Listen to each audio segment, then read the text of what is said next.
Angus Young, how you doing? Good, Becko. The Offspring. How's it going, Becko? Dave Grohl, how you going, mate? Good, man. Pete, it's been a long time coming. Oh, Becko, hasn't it indeed? We go inside the dressing room, speak to the biggest names in music, Keith Richards, the Rolling Stones. and crack open their esky. This is exactly how I imagined you, by the way, sitting opposite me with a vodka and orange. You're a discerning chap. This is The Rider. Hey, it's Becko. Welcome back to The Rider. What are we, into Series 4 now? And I thought it was never going to work out. Well, I mean, I thank you for subscribing and for checking it out. Back again for another series. Plenty of industry types already locked in to come on. Plenty of bands and musicians. If you missed where we left off at the end of Season 3, it was Matt Sorum, formerly of Guns N' Roses, opening up as he released his new book. Matt I remember I Sorum. came home and I stopped by the liquor store and I walked in and I said, Axel just fired me and I think this time it's for real. Because he had fired me many times before. Yeah. But, you know, and he used to call me too and say it like this. You're fired! Matt Sorum from Guns N' Roses. Check out his book. It is called Double Talk and Jive. And, of course, catch up on that chat in the previous season of The Rider, along with Mark Opitz, legendary producer. Even Jim Kerr from Simple Minds. That is all there right now on Spotify and Apple. There's plenty more to recap. Things I've missed. I've been away concentrating on a career pretty much since the end of last year. I don't want to bore you with that stuff, but I was involved with an election and all that stuff, which goes on with getting someone elected into Parliament. Unfortunately, she lost, so I was on the hunt for a job. Anyway, that's all sorted out now, which is great. Plenty has happened, though, in the last few months. Power Trip Festival has been announced, which is pretty much happening on the same grounds as Coachella, so it's going to be a lot of rock fans heading down to Palm Springs to see bands live. AC/DC, who made their return. I mean, we all thought it was going to happen eventually, but Akadaka are playing along with Guns N' Roses, Metallica, and Ozzy Osbourne also making his return. That's October 6th in Palm Springs. Also, while I was away, a brand new album from the Foo Fighters.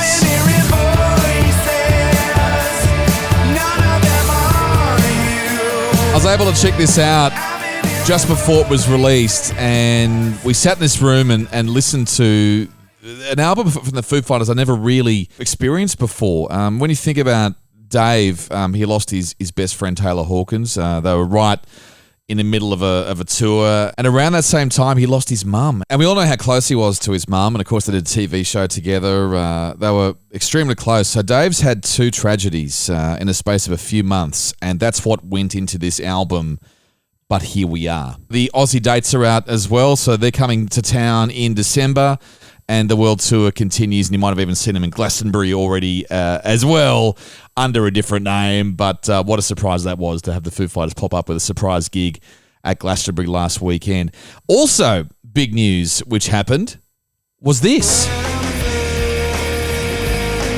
Ben and Chris from Silverchair, they have announced a book which is going to be called Love and Pain. No mention of Daniel Johns at all in the promo for this new book, so it's going to be really interesting what they talk about. And of course, as we know, Daniel Johns had his say on his podcast last year, so this is Ben and Chris having their right of reply. This is The Rider. Season 4 of The Rider. What a great way to start it off with Jeff Martin, who you know from this band, The Tea Party. This song came out in 1991. And we're going to find out why this song and this album was so integral to their success right across the world. Now, Jeff is back with a brand new album. What's happened is he's moved to the Sunshine Coast. He's always loved living in Australia. He's got a lovely wife and family here. On the Sunshine Coast, he's got his own studio, and he's been working away on this new album. Seven Deadly Sins. This is the opening track, Lust. And I reckon you can get a vibe on this album hearing this opening track. Check out this one. This is track 7, Gluttony. Safe Amongst the Stars.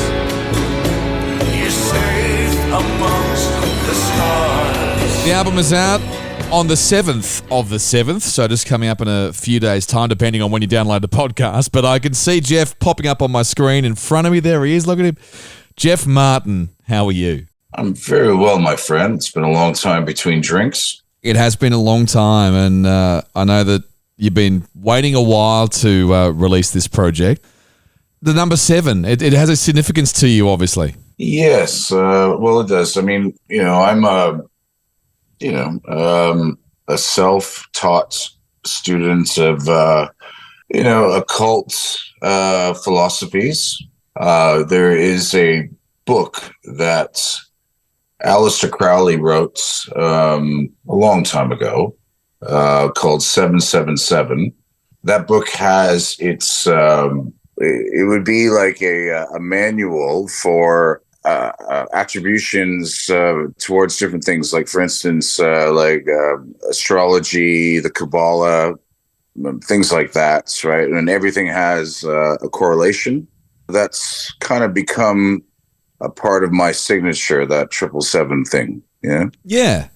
And I had to ask you about that because obviously I found out later on that the number 7 featured a lot, including obviously 7 Deadly Sins, which is coming out on the 7th of the 7th. That's a huge deal. I know you've been trying to tour and you had a few false starts during COVID as well. Yeah, well, I was actually one of the fortunate ones as an artist, like a performing artist, because it seemed that, like how the lockdowns went down, when I had to do some touring during the pandemic, we kind of were able to go interstate here in Australia and just get in and get out before everything shut down again, right? Yeah. Like even going as far as WA. Managed to do that a couple times during the lockdown, which is it's no easy feat, because WA was the most strict, as far as the pandemic was concerned. But we got there in the end. Here we are now. And I was going through some of the great Canadian artists, and many you just kind of forget. We all know Neil Young, obviously, but Joni Mitchell and Leonard Cohen and Geddy Lee and of course we know Bryan Adams and Alanis, obviously, but the Tea Party go down as being one of the great, alt rock bands of Canadian history. In fact, you were the front runners. Okay, I don't know if we're the front runners, but the thing is, though, is that our success traveled beyond Canada, right? Like, well, for instance, here in Australia, when our first record with the Tea Party, when Splendor Solace came out, Australia, Triple J, was one of the first proactive, just endorsees, of this unknown Canadian band at that time, right? And because of Australia and because of Triple J's involvement back then, that actually morphed into success for us into Europe, right? So we were very fortunate at that time, because you have to remember, back in 1993, when Splendor Solace came out, most North American rock bands were trying to sound like Teen Spirit, right? Yeah, that's right. Not smell, but sound. And we, the three of us, Jeff and I and Stuart, we didn't really want part and parcel of the whole grunge thing. It wasn't our thing. Like, we wanted to do something more, and we wanted to explore music from the Middle East, from India, from Morocco, and put it into that hard rock setting. Because truth be told, when the Tea Party was formed back in 1990, I had this vision. It was a sonic vision, because Led Zeppelin, when I was growing up as a teenager, like, Jimmy Page was a massive influence on my guitar playing and what would become my composition skills. And but the one song that really stuck out for me from Led Zeppelin was Kashmir. Yeah.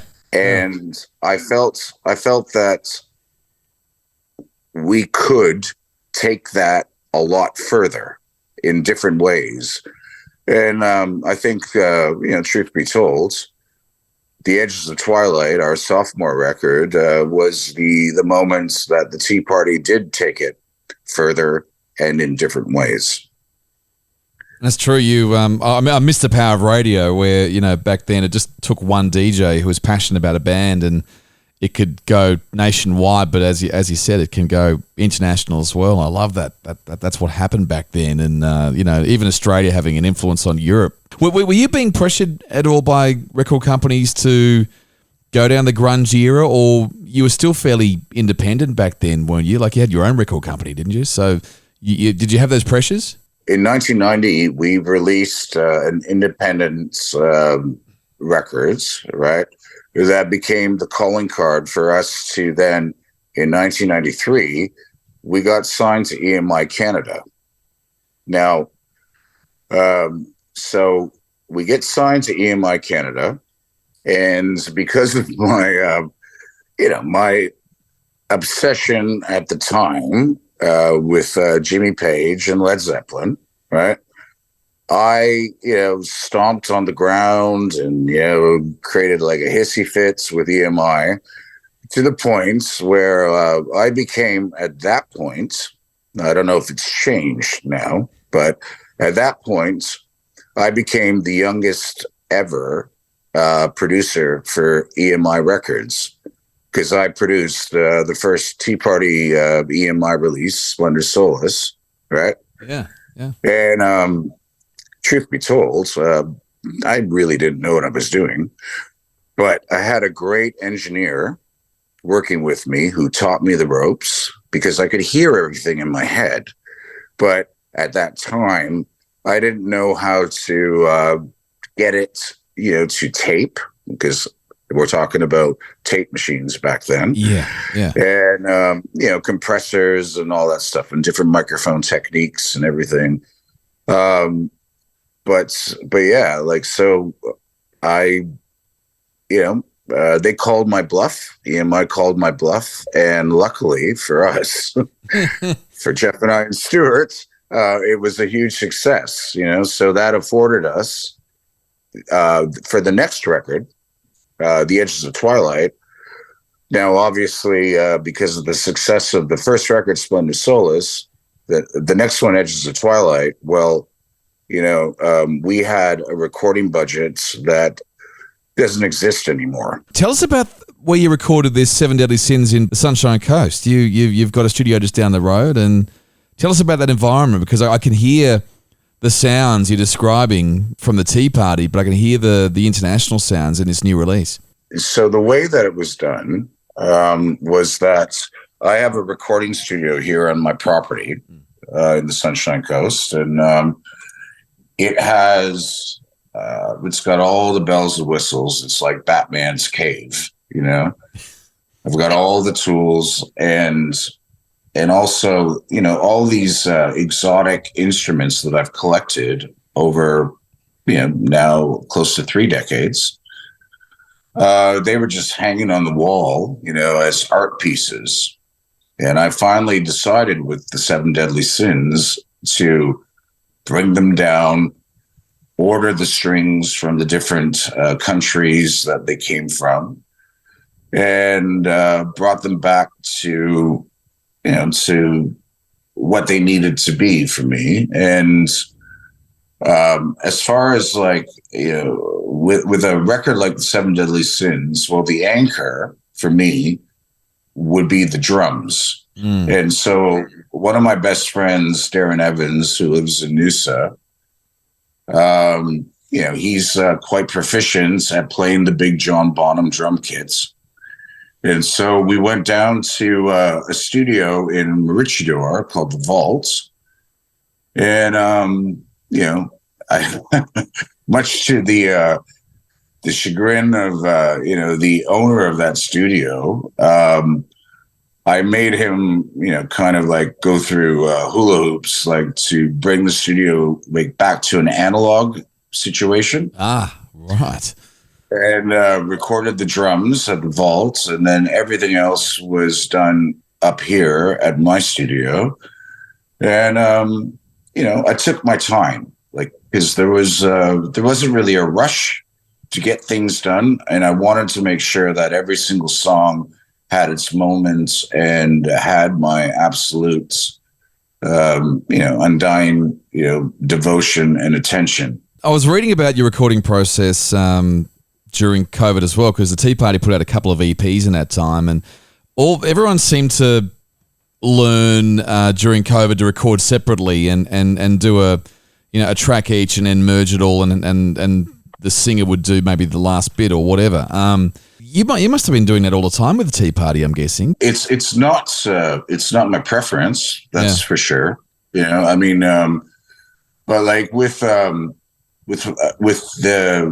last two EPs of the Tea Party, so EP1 Black River and EP2 Blood Moon Rising, we managed, whilst we were in Canada, to get down all of those all those bed tracks, so Jeff and Stuart could play together, right? Because that's important for a rhythm section. Yeah, right? Of course, yeah.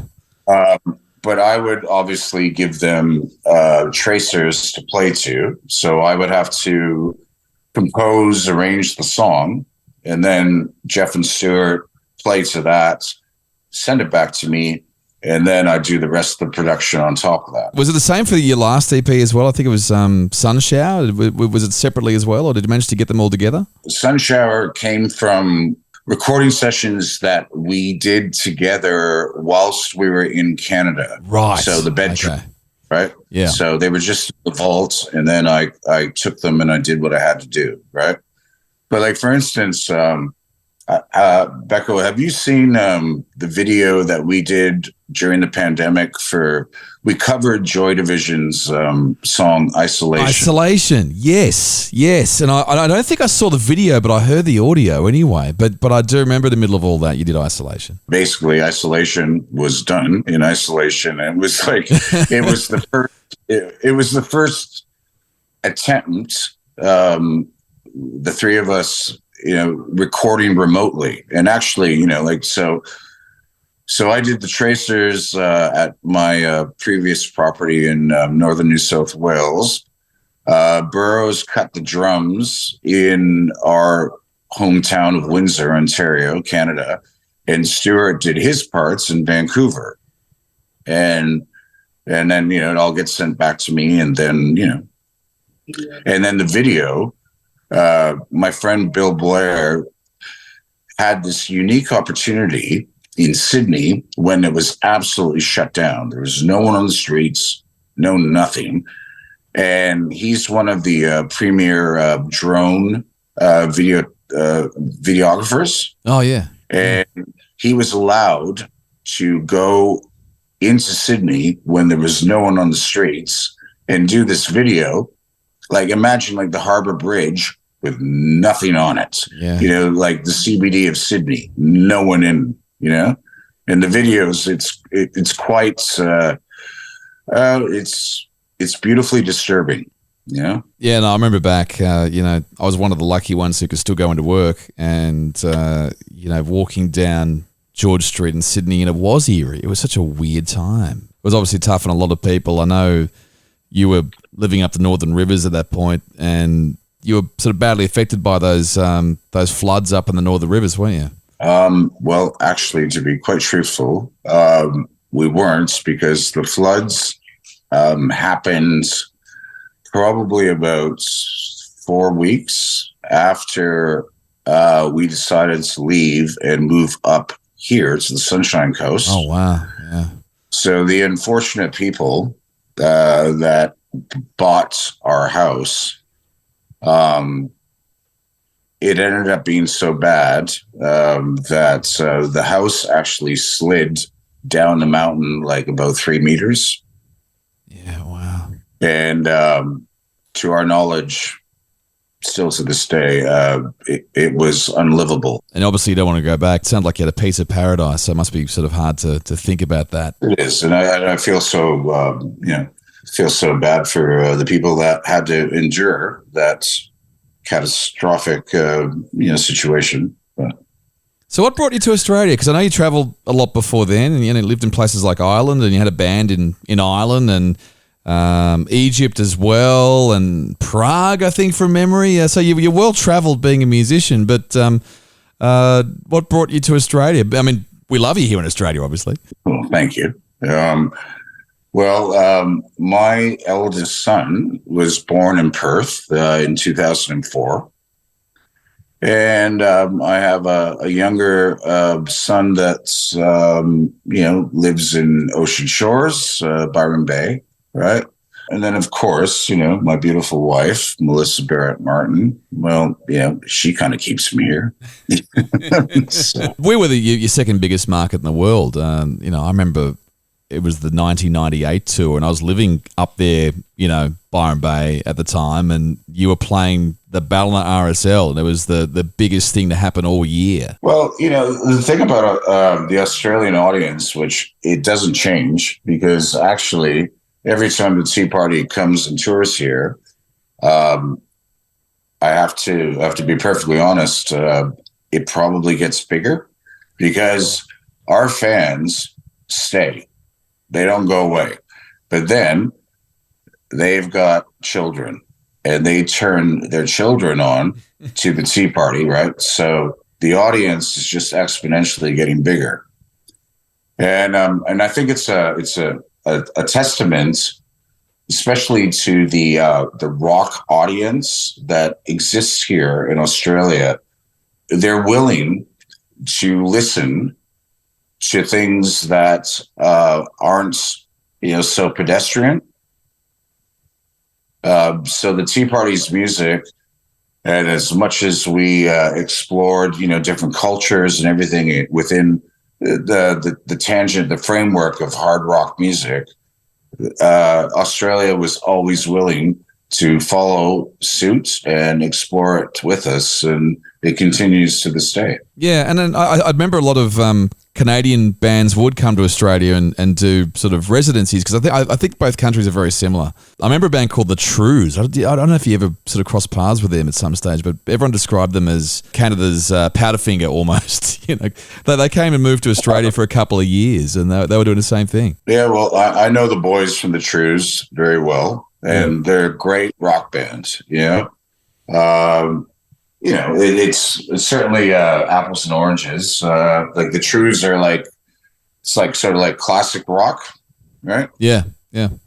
And a lot of Canadian bands, because of the monster, down south called America, the United States of America. A lot of bands in Canada are influenced by American rock.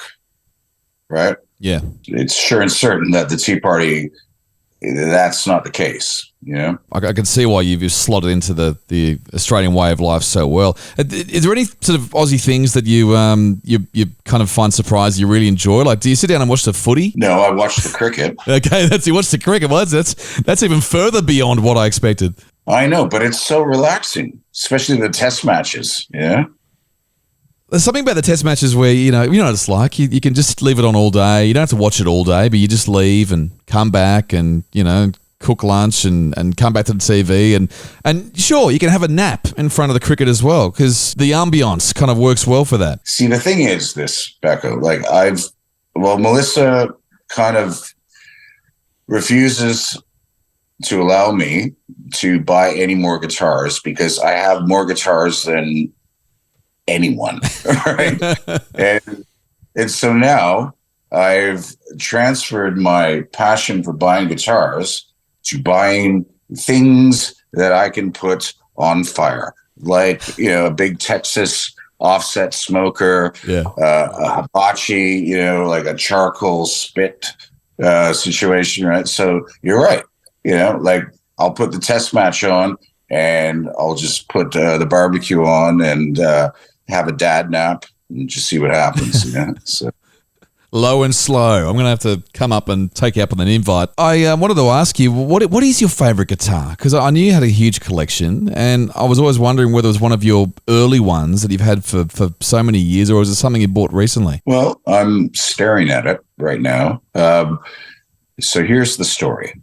I have a 1916 Gibson harp guitar. Have you ever seen a Gibson harp guitar? No, I haven't. So you're going to have to describe it for me. Well, basically, it's half a harp and half a six-string acoustic, right? And it's one of the most beautiful instruments that Gibson ever made. And the story behind this is that the one that I have is one of 6 in existence. Wow. So Orville Gibson, who was the founder of the Gibson Guitar Company, and he was a luthier by trade, up until 1916, the harp guitar was the flagship for the Gibson Guitar Company, because they made these beautiful acoustics and mandolins and mandolas, all that, right? Yeah. But the harp guitar was the Rolls Royce, right? And he would hand make these, and 1916 was the last year that he handmade these. So I have one. Jimmy Page has one. David Gilmour from Pink Floyd has one, and the other 3 are in Japan. When was the last album or EP you used this on? The 7 Deadly Sins. I was hoping you'd say that. Tell us about the 7 Deadly Sins with this album. Obviously, a lot of passion and time went into it. Give me a feel for what you're listening to when you were coming up with it. I listened to a lot of music from Turkey, from Morocco, from India, from the Middle East, Egypt, Tunisia, Syria. And I listened to a lot of classical music, so maybe some people would think that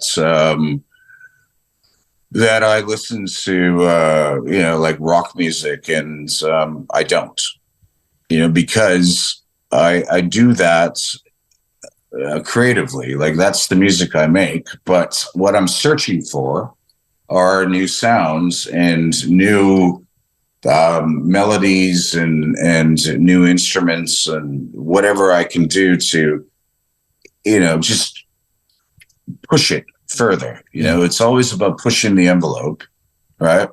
Or else, you're just resting on your laurels, and then, what's the point of creating? And so with the 7 Deadly Sins, the concept of it all came from my manager, Tim Pellegrino.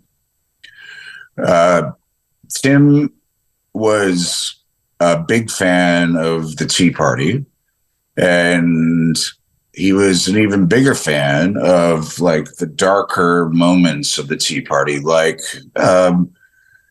some of the stuff from Edges of Twilight, certainly Transmission, some of the stuff from Triptych, and even some songs from the last full record that the Tea Party did, which was The Ocean at the End. And so when Tim came on board, and this would have been probably about 4 or 5 years ago, I had, the first record that we did together, him managing me, was Cinnamon Rose. Now, Cinnamon Rose, I'm very proud of, but to say it was dark would be, that's a lie. It was filled with love, and a lot of songs. Definitely 2 or 3 songs written, towards my wife, and it's a very joyous record, right? But then Tim, during the pandemic, because money was scarce and touring was hit and miss. So Tim decided to do a something called a Pausable campaign, where reaching out to the fans, and what kind of record do you want Jeff Martin to do? Right. And it was a resounding situation where they wanted me to explore, especially like the exotic instruments that the Tea Party was known for, but also explore the darkness and, which I've been known for as well. And so Tim was the one that came up with the concept of the 7 deadly sins. Now, for me, as a composer, I had never written towards a concept. Yeah. I've always written, basically coming from, true life, my life, and then kind of blurring the lines here and there. Right. But an absolute concept was very foreign to me. When Tim brought this concept to my attention, initially, I was like, you know what? This is cool. I'm going to give this a red hot go. But I must admit that at the beginning stages of it all, I found it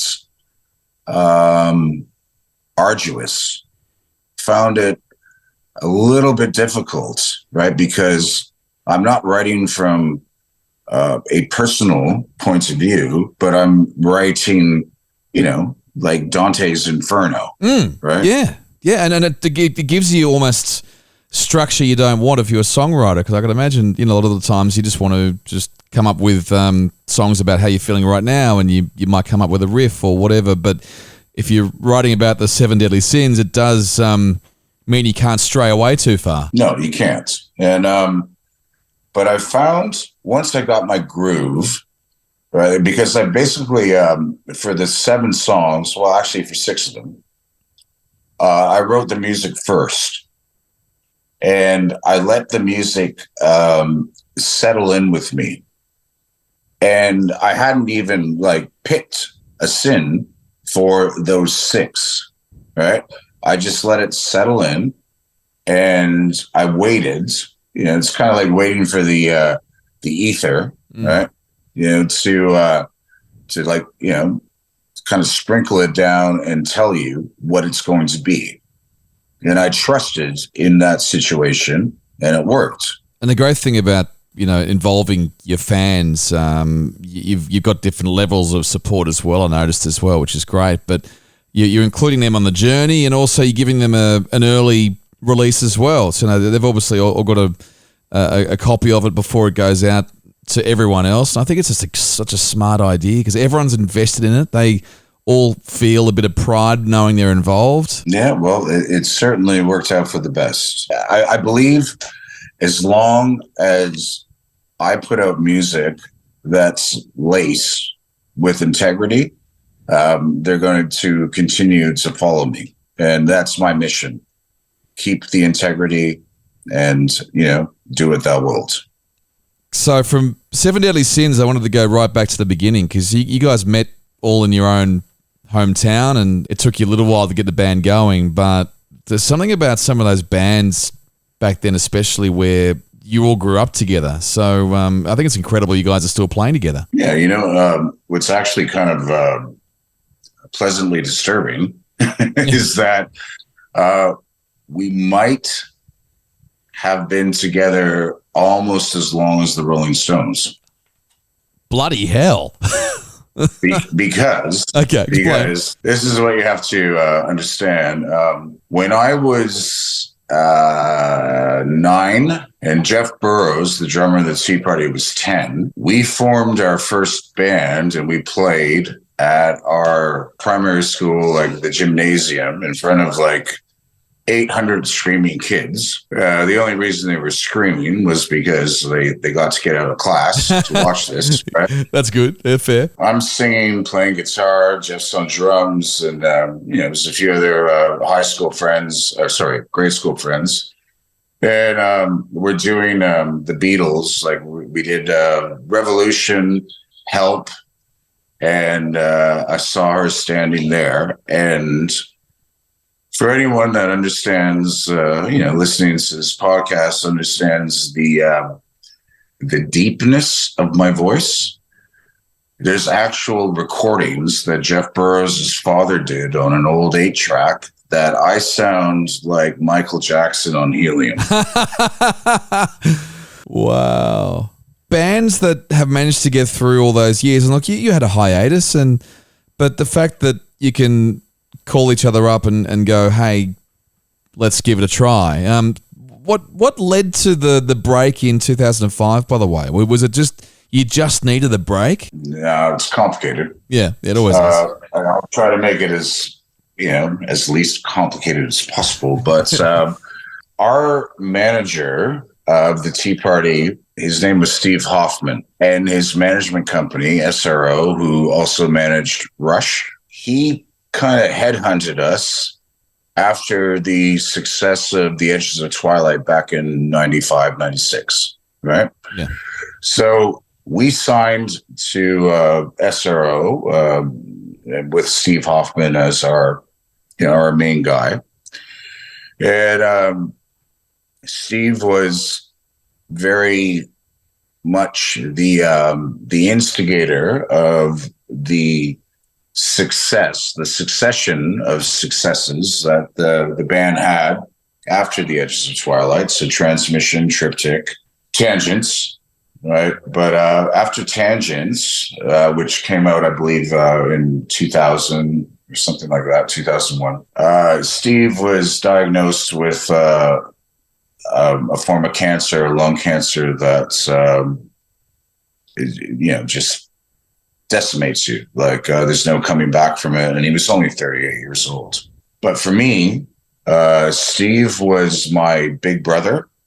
And he was also, for any Led Zeppelin fans out there, like, who knows the story about Led Zeppelin, like how Peter Grant, the manager of Led Zeppelin, just wouldn't let anyone come near the band, right? Yeah. That's what Steve Hoffman was for the Tea Party. Like, he told EMI what they were going to do. He made sure that EMI stayed away from the artistic process, right? So I was allowed to produce, and we just did our thing, and we made EMI a lot of money, and they made us some. And but when Steve passed away, there was no one captaining to captain the ship, And then, unfortunately, there was too many cooks in the kitchen. Without Steve, EMI was allowed to come in and pressure the band to become more commercially viable as far as like the sound is concerned. Yeah. Like, they didn't have a problem with the sales, but they just thought that, if the Tea Party became more accessible, almost like on a rock pop sort of thing, then maybe they could like even grab more money from us, right? And it was something that after Steve left this world, I didn't have my defender, and I just got so despondent with the situation because, I have to be perfectly honest, like with that last records before we parted ways, Seven Circles, there's pockets of provision on that record that I'm proud of, but I'm not proud of most of it. And it's just because there was too many compromises being made. And then that left a really bad taste in my mouth, and I had to leave. I had to figure out how to find passion in making music again, and that's what led me to Ireland, of all places. Yeah, how long were you there? Was it just a couple of years? It's about 3 in total. Yeah. And you had a new band there, and you obviously. I hope you enjoyed beer, because I couldn't imagine anyone moving to Ireland. Oh, beer and whiskey, actually, to be fair. Yeah, it's funny you mention that. There was this where I lived, where I had this house in Ireland.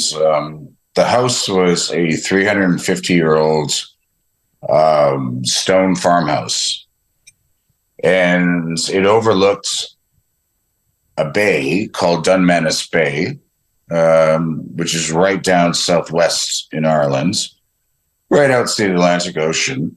And about 10 minutes up the road from my stone farmhouse that I had was one of the oldest pubs in Ireland. It was built in 1670. Amazing. And it boasts, still to this day, like the best Guinness, poured Guinness, because it has the shortest lines, to the actual kegs, right? And the Guinness comes directly from Dublin. And that was my drink of choice. I would have a small Guinness and then a shot of Jameson's whiskey. And then I'd have another, and then I'd have another, and then I'd have another. That's what you need when you want a break. So you did Ireland, and then a few years after that, you managed to get the Tea Party back on the road. I remember it was just a summer rumour at that point, because I think you were on the bill for a couple of festivals, and I think it might have been Jeff had a radio show. Is that right? And he might have let it slip. Yeah, he did at that time. Yeah. There was something going on, and then I guess it was like a test case. And if you got back on stage and you enjoyed it again, well, let's keep it going. Tell you what, after 7 years of being apart, right?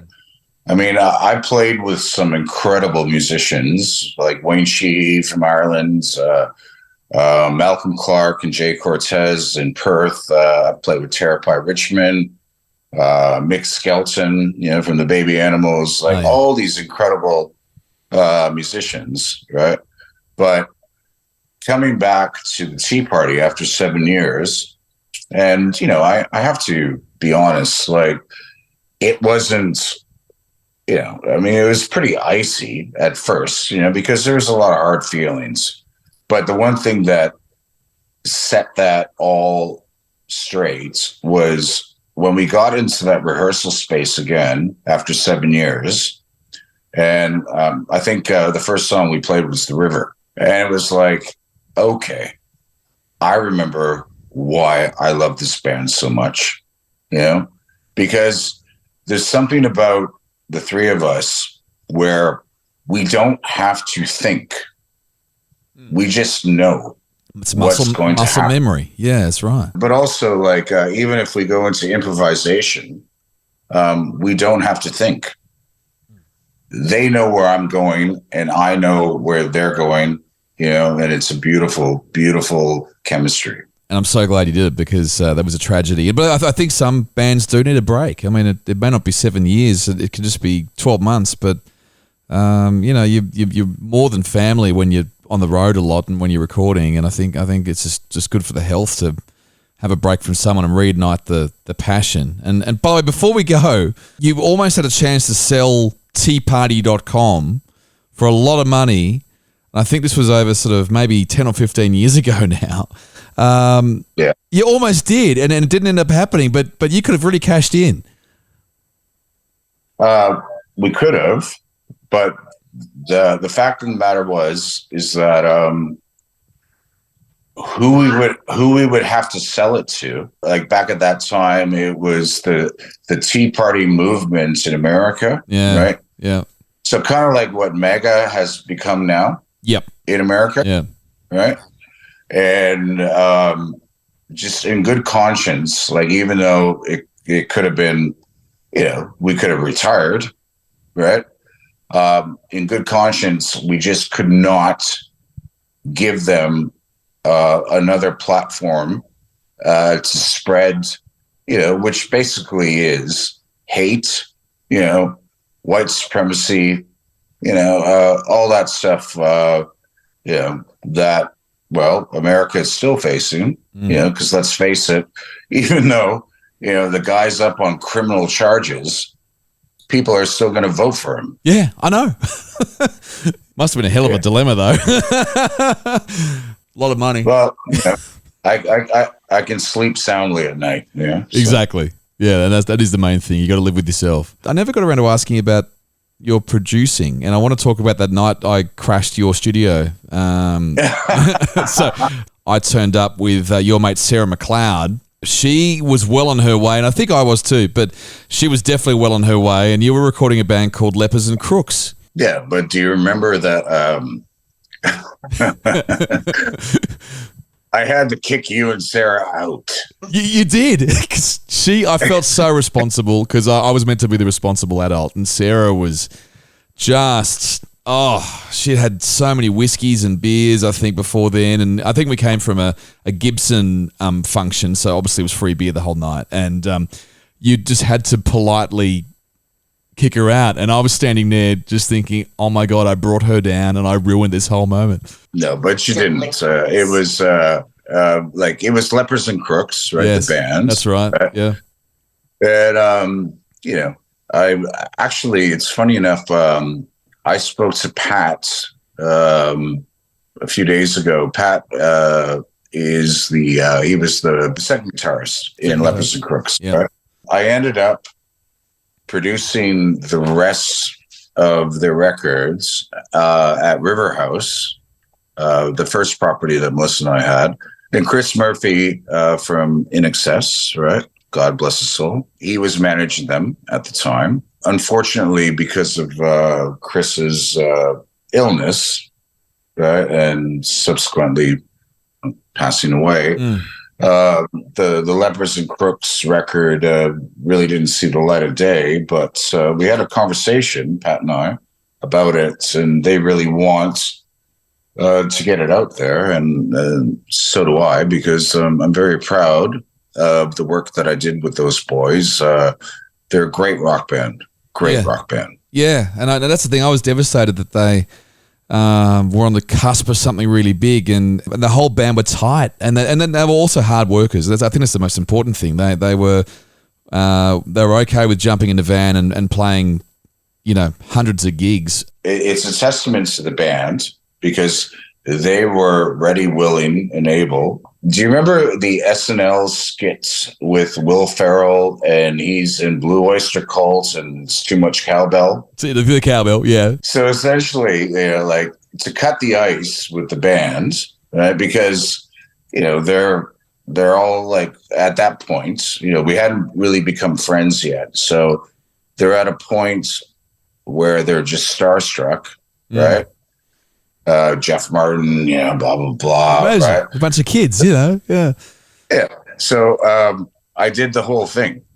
I went in with a cowbell in like my back pocket, and I went into the recording, the live room, right?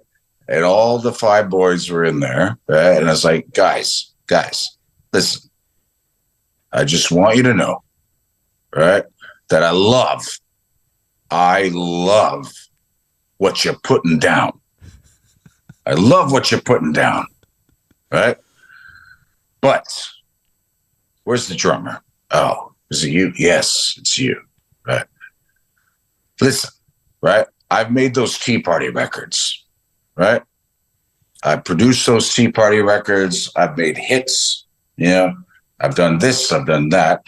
But all I want to say to you all right now, and I'm talking to you drummer, right? And I pull it out from my back pocket, right, with a drumstick, right? It's like, Duke, I need more cowbell, right? And they all hit the ground laughing, and that was the way to break the ice. Oh God, I love it. Well, Jeff, it is so great to catch up, and Seven Deadly Sins is out on the 7th of the 7th, and I know it's a big passion of yours, and I wish it all the success. And now I have a question for you. Yeah. So you've listened to the record. Yeah. What's your favorite song? When I was driving, and I put in Pride. Well, I love the opening track as well, which Lust. So it's either Lust or Pride. I think Pride was the one. Okay. Well, I have one more story to tell you before we part ways. Yeah. The 7th song on the record, it's called Sloth. Right? And so here's the thing. As I said earlier in our talk, this record took me some time, to do, right? Because of, the whole thing about like writing to a concept, right? Yeah.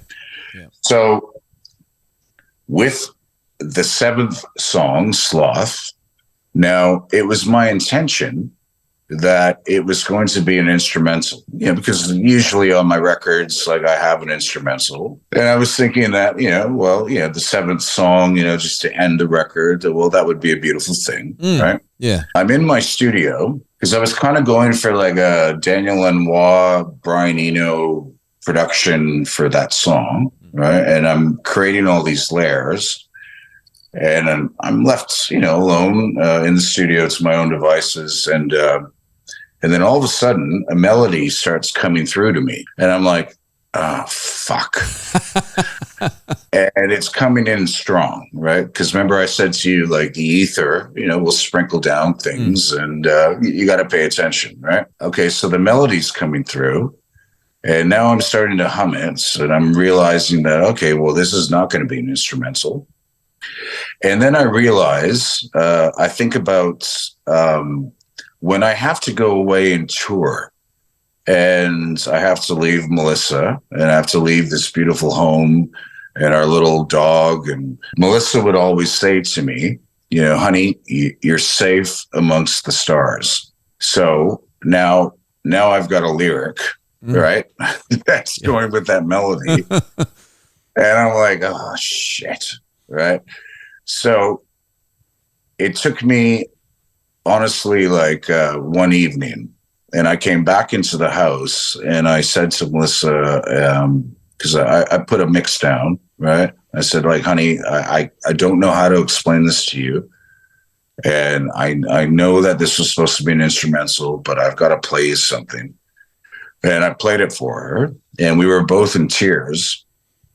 And honestly, for me, that song, Sloth, You're Safe Amongst the Stars, is probably my favorite off of the Seven Deadly Sins. And I hope the fans treasure this album. And I know that the fans who were involved with the campaign as well most definitely will. But look, Jeff, I know it's a really important one for you and you and Melissa as well. And it's a pleasure to catch up with you. And Seven Deadly Sins is out on the 7th. And Jeff Martin, once again, thank you for being on the podcast, The Writer. My pleasure, buddy. What a legendary bloke there he is. Jeff Martin, check out the new album, Seven Deadly Sins, coming out July 7th or the 7th of the 7th. This is The Writer with Becko. Thank you for subscribing on all platforms, including Apple and Spotify and even Pandora.